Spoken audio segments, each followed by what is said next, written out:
Hello friends, ఈరోజు వీడియోలో మనం పాప్కార్న్ ఇంట్లో ఈజీగా ఎలా ప్రిపేర్ చేసుకోవాలో చూద్దాము. మనకు కావాల్సిన ఐటమ్స్ వచ్చేసి popcorn seeds, oil, salt and పసుపు. ఇప్పుడు ఆయిల్ అనేది కుక్కర్లో వేసేసుకున్నాను. పాప్కార్న్ సీడ్స్ కూడా యాడ్ చేసేసుకున్నాను. సో సీడ్స్ అనేవి ఆయిల్లో మునిగేంత ఆయిల్ యాడ్ చేసుకోవాలన్నమాట. ఎక్కువ ఆయిల్ కూడా యాడ్ చేసుకోకూడదు, తక్కువ కూడా యాడ్ చేసుకోకూడదు.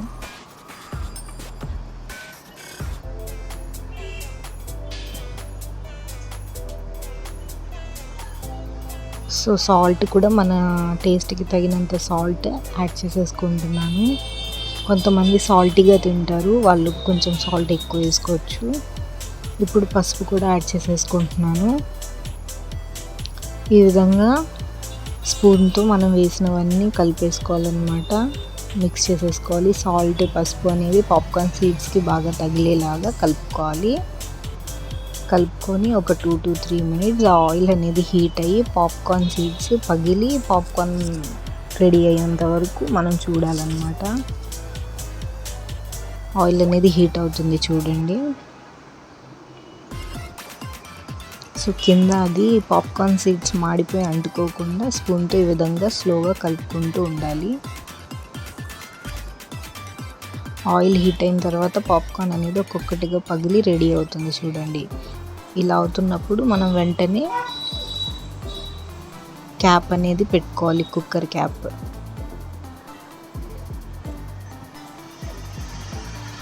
ఈ విధంగా మూత పెట్టేసుకుంటే పాప్కార్న్ అనేది ఎగిరి మన ముఖం మీద పడకుండా ఉంటుంది అన్నమాట. సో ఒక్కొక్క సీడ్ అనేది పగిలి పాప్కార్న్ అనేది రెడీ అవుతుంది.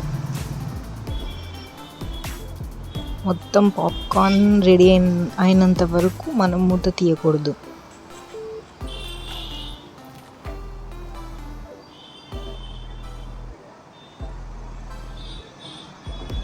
మెల్లమెల్లగా తగ్గుకుంటూ వస్తుంది చూసారా పగిలేది. సో ఉన్న సీడ్స్ అన్నీ పాప్కార్న్గా రెడీ అయిపోయాయి అన్నమాట. చూసారా, స్లోగా తగ్గుకుంటూ వచ్చింది. ఇప్పుడు మనం మూత తీసి చూస్తే పాప్కార్న్ అనేవి అన్నీ రెడీ అయిపోయాయి. చూసారా, మనం ఇంట్లోనే ఈజీగా పాప్కార్న్ అనేది రెడీ చేసేసుకోవచ్చు. దీన్ని వెంటనే వేరే బౌల్లోకి తీసేసుకోవాలన్నమాట, ఎందుకంటే ఆ హీట్కి ఉన్న పాప్కార్న్ అనేది మాడిపోతుంది. సో ఈ విధంగా మనం ఇంట్లో ఈజీగా పాప్కార్న్ అనేది రెడీ చేసుకోవచ్చు ఫ్రెండ్స్. మనం ఎప్పుడైనా మూవీస్ చూడాలనుకున్న ఇంట్లోనే పాప్కార్న్ అనేది ఇలా రెడీ చేసుకొని తింటూ మూవీని ఎంజాయ్ చేయొచ్చు. మీరు కూడా మీ ఇంట్లో ఒకసారి ట్రై చేయండి. మా ఛానల్ని సబ్స్క్రైబ్ చేయండి.